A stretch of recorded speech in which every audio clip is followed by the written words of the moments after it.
death, torture, sexual assault, imprisonment.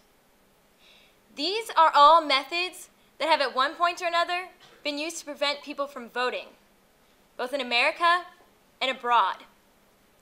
And yet, these are risks that people have been willing to take in order to cast their vote, whether that be black men in the U.S., women in the U.S., women in Islamic countries, or people in dictatorial states.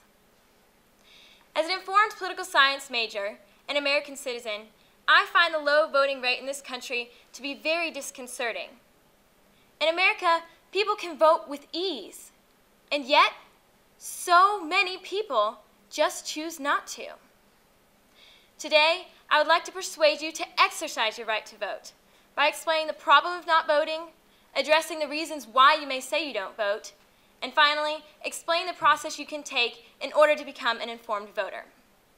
Let's first look at the problem. Today in America, there is a great apathy toward voting.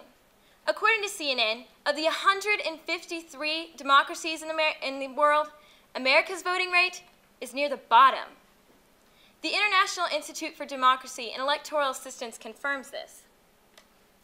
As you can see from this graph, countries like the Philippines and France had voting rates of 75% or higher in their most recent elections. Compare that to the voting rate of America, which was just over 57%. So why is this a problem? Well, voting rate of 57% means that 43% of eligible Americans chose not to have a say in their leader.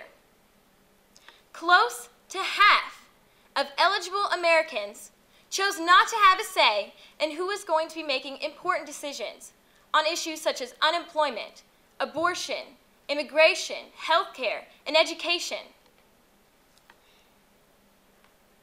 In America's history, there have been groups of people who were told they were not allowed to have a say, and they fought tirelessly to get that right. According to Jim Crow history, black men in the 1870s risked being burned, shot, or lynched in order to cast their vote. Susan B. Anthony, not once, but twice, went to the polls illegally and was arrested and convicted of violating voting laws.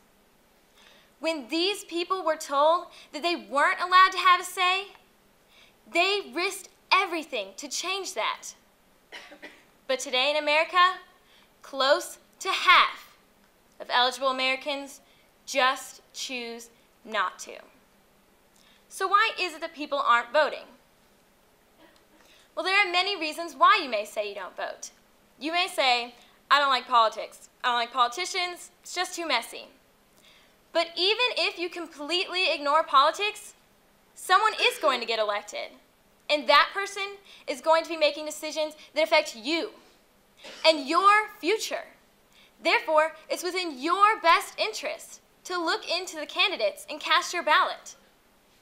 You may also say, well, I'm just one person. My one vote, it's not going to make a difference. But that's actually far from the truth.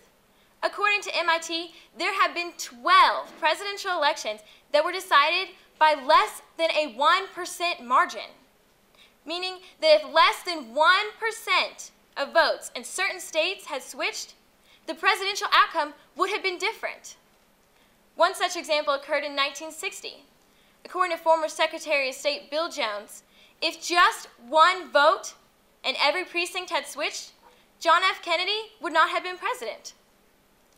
You are one vote.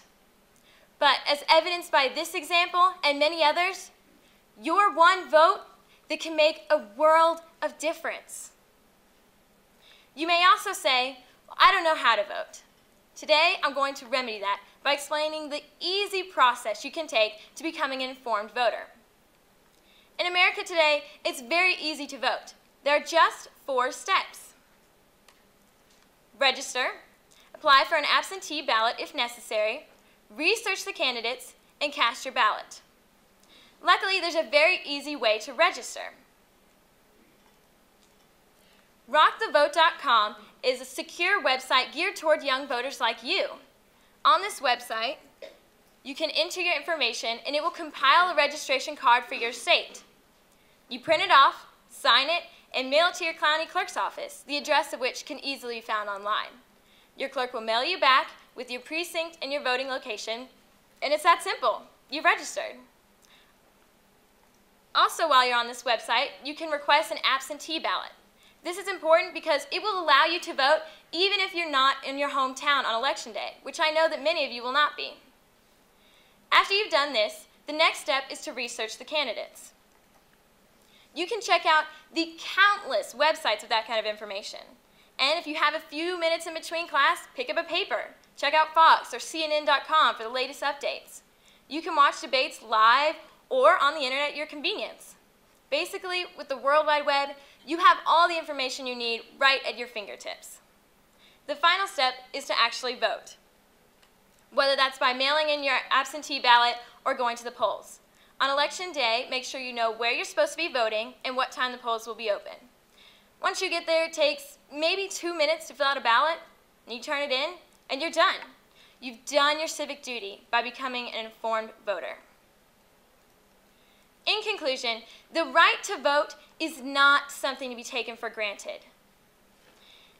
It is your opportunity to have a say in your leader, your opportunity to impact the future, something that people in America's history fought tirelessly for.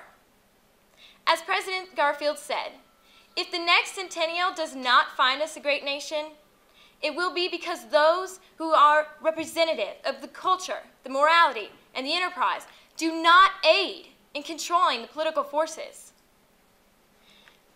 As Americans, we have been given a great power, and it is therefore our responsibility to use that power for the betterment of our country.